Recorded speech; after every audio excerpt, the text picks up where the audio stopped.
One of the topics debated between Vice President Kamala Harris and former President Donald Trump was abortion. It's just one of the issues that matter to Georgia voters. They've wanted it back in the states, and I did something that nobody thought was possible. The government and Donald Trump certainly should not be telling a woman what to do with her body. It was one of the only chances the candidates will have to speak directly to a national audience before the election. So what really matters is what you think. We have Atlanta News First political reporter Doug Reardon in Midtown. So Doug, what are the voters telling you?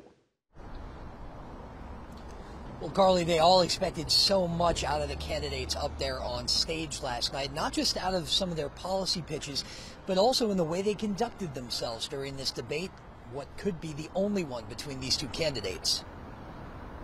He came off angry. Well, I'd love to hear from her what her real plans are, because I don't think there are any. Ask voters what they thought about Tuesday night's presidential debate, and you'll get... Anytime you have 4 people in the room, you got 5 ideas. a mixed bag of answers. I'm a moderate Republican. John Bevel didn't vote Democrat in 2020, but was looking for a plan from Vice President Kamala Harris, just something different than the Biden administration.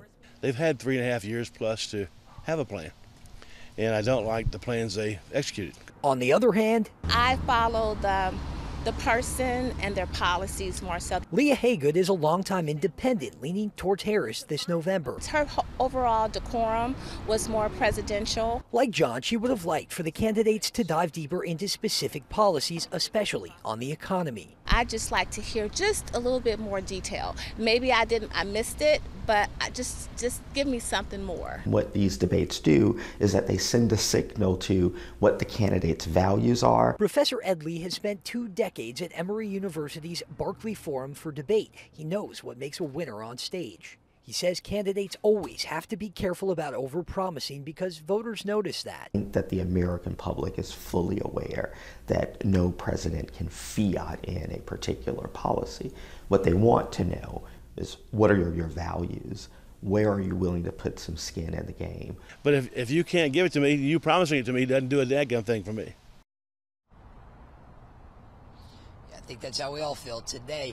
And the next time we're going to get to hear from either of these campaigns on a national level, speaking to a national audience, is going to be on October 1st. That is when Democratic VP nominee Tim Walz and GOP nominee for Vice President J.D. Vance, a senator from Ohio, will face off on the debate stage in New York City.